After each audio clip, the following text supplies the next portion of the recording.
Hello traders, Gary Wagner here, just about 10:15 in Honolulu, 3:15 in New York. It is Monday, February 22nd, 2016, and this is the Daily Report for Gold and Silver.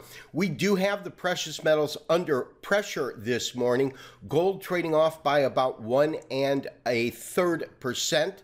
Down to 1209.23. That is the current print. That's with a low of 1202 and a high of 1227. I did send out a special trade alert last night here in Hawaii recommending that you trail your stops up to just below 1210, which is the area that it's currently trading at. So we're going to mark ourselves out at 1209, which is right here, in at 1208 for a gain of $1, in essence a push on the trade. On today's daily report, I do want to explain the rationale behind moving it so tight and really what we're seeing in gold right now, which is some weakness when we had hoped to see a continuation of the rally, which really has been prevalent in the market throughout last week.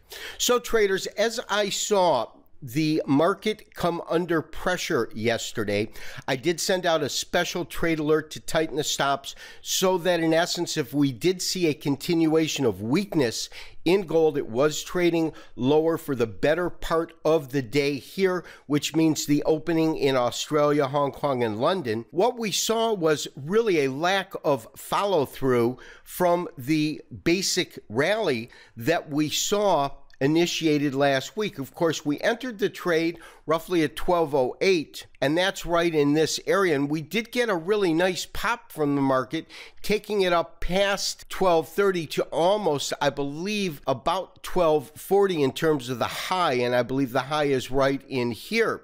However, as we began to trade throughout the morning session in Hawaii, meaning the Monday morning session in the overseas markets, I noticed that we had a really continuity of weakness. So what you're looking at here is as follows. I've got one basic fib retracement of this last spike, meaning from 1191 here up to these tops at 1240, because what I was looking to plot in the market was trading roughly at 1217 when I sent the alert out, but we had just gotten these couple of candles coming in, and my sense was that if it broke through the 50%, and especially if it broke through the 61% retracement of this particular rally, that we were not seeing the kind of sustained breakout that I was looking for. I'd much rather get out at a push, and if the market parameters define themselves in such a way to re-enter, we can go and re-enter.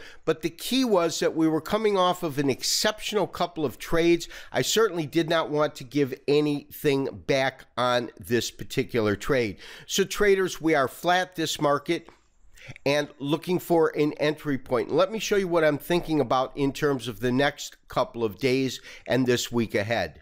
So traders, as we take a look at the precious metals under pressure, the one thing that we do want to realize is that at least, or a little bit more than half, I should say, of the recent move down, the $17 decline in the price of gold, is due to a strong US dollar. Dollar almost up a full percentage point, 0.8 or 0.8 of a percentage point at 97.40. When we consider the current drawdown in gold of $17, $7.20 of that is due to selling in the market, and then add almost $10, $9.70 to a strengthening US dollar to actually get our net loss on the day in gold is, as I said, really factored in with the current dollar strength. Now, the same is happening with crude, but crude has been able to overcome it.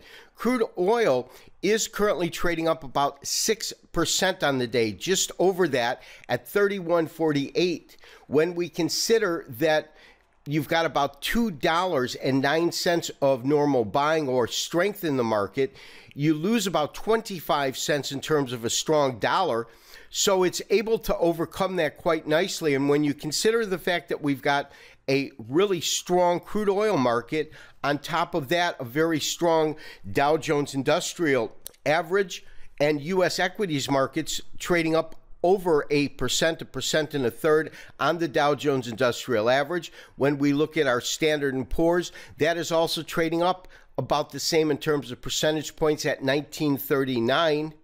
And finally, the NASDAQ, which is also trading higher, up about the same percentage point, 1.39% at 42.19. So traders, lastly, we are going to go into this afternoon flat with no active positions in gold.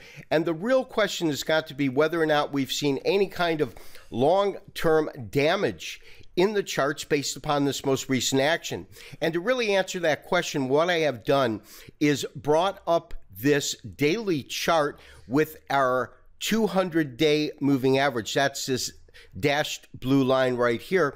And as you can see, the area in which this market needs to trade above is really about 1132.